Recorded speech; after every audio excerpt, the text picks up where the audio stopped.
Welcome. Thank you. I'm Joe Hi, Spenner. Joe. Hi, Nice to Murray. meet you. I'm happy to meet you. You are Roger? Yes. And what's your name? Jen. Well, welcome. It's so nice of you guys to come. I heard y'all were coming from Regis High School. The principal gave me a heads up, said you were coming after my Regis jacket. Uh-huh. Remember us? Of course I do. Yeah, coming after my jacket. Okay? Now I'm going to ask you to hold my jacket if you would. I will Okay. do it. Thank you. Can you hold my jacket? Surely, Okay, thanks. That thing's hot. Oh. All right. Thank you. Carefully. Well, it's so nice of you guys to come on Christmas Eve, 2016. Well, I know you came for the jacket, but do you have time for a few stories? Sure. Oh, yeah, that's good.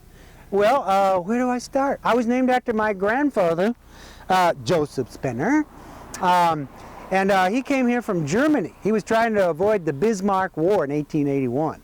You blame him? And so they settled in Nebraska for a few years. That's where my pa, Frank, was born. And this is my family. I'm the good-looking one right here. This is me. And my older brother and my younger brothers. And we were raised on a farm just off of Boedigheimer Road. Perhaps you've heard of Spenner Road. Spenner Road, people. Maybe you've heard of it? Yeah. Spenner Road, people. Yes, I have. Yeah, just off of Boedigheimer, eh? Yep. Yeah. A lot of family down there. Anyway, that's where my brothers and I grew up. We grew almost everything on the farm. There was really only about 4 things that we needed to go to the Ditter store for. Y'all heard of Ditter store? Okay. What do you suppose those 4 things were that we didn't have? Now, who wants to guess what those might be? Go. Sugar. Sugar. Seed. Sure. Coffee. Salt. And bullets. Some bullets. Yeah, gotta have bullets. And everything else we pretty much produced, raised on the farm. Prices were a little different then. My dad made about $400 a year, and I bought my first car, a Model T, for 20 bucks. 20 bucks. I was tired of taking my crops to town in a wheelbarrow, so that's why I bought me a car. And I thought my aunt would get mad because I spent that money, but she was okay with it. It saved a lot of time. So on this farm, we raised hundreds of chickens. That was the main thing we did. And from the time I was just a little squirt, my job was to pull the chickens out of the pens if they weren't laying eggs, okay? Because they were no good to us if they weren't laying eggs. So this is my hook that I used, and I would grab them by the leg and snatch them out of there.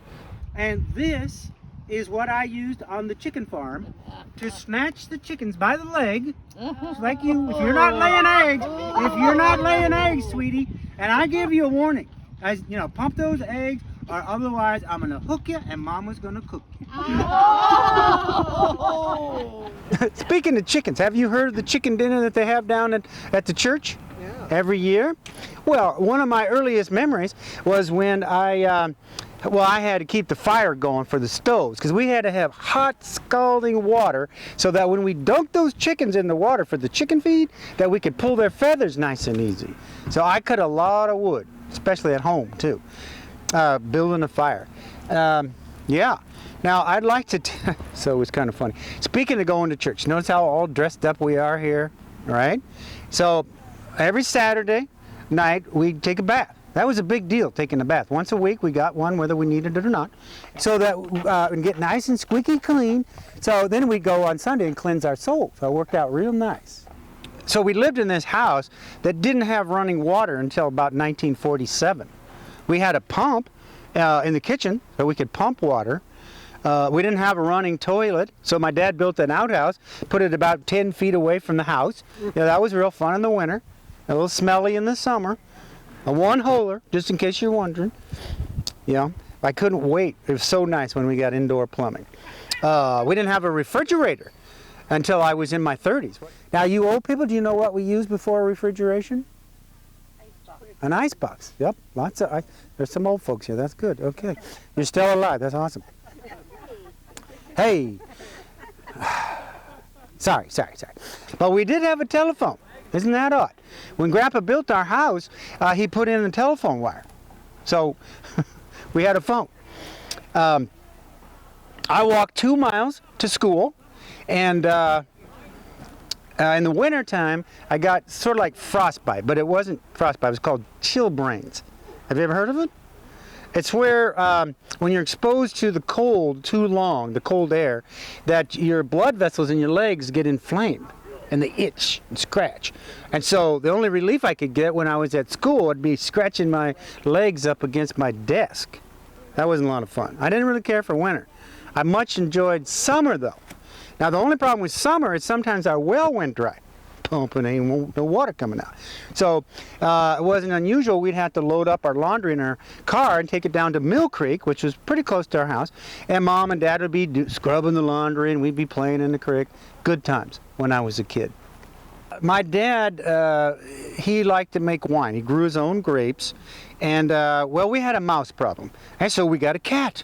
And I will never forget the time that we were upstairs, and he decided to pop a cork on one of the wine bottles and scared that cat. You've heard of scaredy cats? And this cat, jumped out of the second-story window. And he must have landed on all four. I guess that's the thing with cats. I'm pretty sure that that was one of his 9 lives, because he was fine. My favorite holiday was Christmas. We'd go over to my mom's parents, Bill and Anna Van Handel. And of course, you know, us Germans, we practically invented the Christmas tree, right? So we'd sing around the tree and light candles, real fire on the Christmas tree. Yeah, that was before electric lights, of course. Needless to say, we blew them all out before we went to bed. So life was good when I was a kid, until I was 14, and then my mom passed away. But fortunately, my Aunt Minnie Van Handel helped my dad raise him. But then 3 years later, when I was 17, he passed away. And fortunately, she was there for us because she helped raise my 2 younger brothers. Well, time went on, and I was in the first graduating class at St. Boniface High School. Wow. Yeah, there were 5 of us. Wow. Yeah, and then after that, I kind of dinked around. I was a farmhand and that sort of thing. And next thing that happened was World War II, and like a lot of other people, part of what I did was I played a role in the civil defense program. You see, we had to be prepared for the Japanese invasion. Well, you know, they'd already bombed Fort Stevens in Astoria, right? And they tried to torch the forest down by Brookings on the southern coast. So we were expecting an invasion any time. They'd already taken some islands in Alaska, so this was a serious concern. But we were ready. We thought they're going to invade the Pacific coast, which they never did, but we were ready. We had to go down to the gun club, which is down by the Ford dealership, you know, off of Golf Club Road, and that's where the shooting range was, because we all had to be, you know, able to use a rifle, right?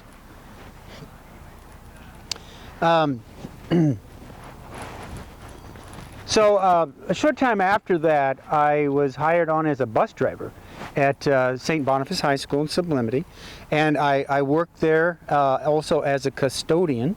And then 1964 rolled around, and they hired me on as the first custodian and maintenance man at Regis High School. Anybody go to Regis? Huh? Go Rams? Well, at Regis, I wore a lot of hats. A lot of hats. I was a teacher. I taught religion. I taught science.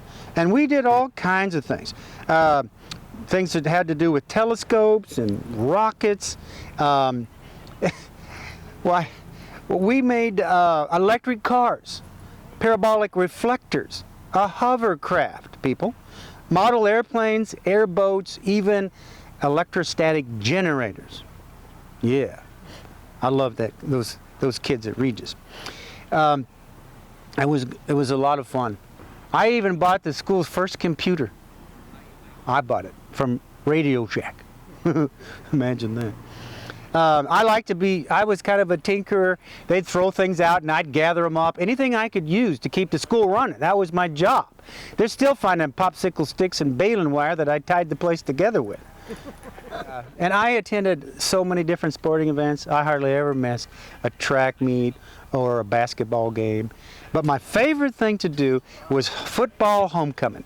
And I built this pallet palace. You know those pallets the things come on? 50 feet high one year. 50-foot pallet palace. That's what I called it. It was a... And when we set that thing on fire, it was so hot, it scorched the paint on the school 100 yards away. Yeah. And no, I'm not a pyromaniac. Well, maybe just a little. One year, the crowd was cheering. I was dangling out on this pallet, on all these pallets, and I had an effigy of the opposing team that we were going to burn. Y'all know what an effigy is, right? It'd be like the ducks burning the beaver, that sort of thing. Yeah. Well, in 2008, after 60 years, I retired from Regis. And I said, I'll go on here forever. I'll always be here in spirit. I'd done a lot of things. I'd been a Boy Scout leader. Like I said, I'd driven bus. I'd taken kids to camping trips. I'd even traveled to India with the priests, and we built churches and a dispensary there on more than one occasion. But the most important thing to me was things like the right to life. Because I helped raise money for that. I ran for state legislature in '72. Didn't win, but I supported politicians that were like-minded like me. Speaking of life, I'd like to share a little advice with you, if you don't mind. I want to suggest that you live for those who love you, and that you live for those whose hearts are true, and live for all the good that you may do. I tried to stay active my whole life. After I couldn't drive, I still walked to Mass, daily Mass, almost every day. You know, I never had any kids. I never married. I thought about being a priest, but I thought, well, maybe I could make a bigger difference in hundreds of people's lives if I just keep on working at Regis. So that's what I did. I tried to be a witness and an example for God. I understand you came from my jacket, and that you're going to put it on the wall at Regis. And the principal said that they're going to have a Joseph Spenner night at the basketball game. That just really touched me. And then when she told me what the plaque was going to say, I'm sorry, but I just got all emotional. Here's what it's going to say. The spirit of Regis, 50 years of service to Catholic schools and Regis High School, maintenance supervisor, inventor, teacher, volunteer, fan extraordinaire, benefactor, and innovator, a man for all seasons. Isn't that nice? But you know what? All the things that I did to glorify God, I know that it was my faith in Jesus Christ, our Lord and Savior. It's not my works. In Ephesians, it talks about how you're not saved by your works, you're saved by your faith. And my whole life, it's been wonderful. Have you seen the movie, It's a Wonderful Life? I sometimes wonder, what would it be like if Joe had never lived? Who and what and how have I made a difference? I'll never know. But I just pray that should God take me tomorrow, that my life has been a gift to God. So Merry Christmas, you all, and thanks for coming. That was well deserved. Thank you, sir. He could fix anything. Really? And he was heart and soul of Regis. Yeah, his cousin didn't want to do him. He said nobody could do him justice, and I tried. You did. Thank you, sir. You did. No, Thank really you. well. Thank you.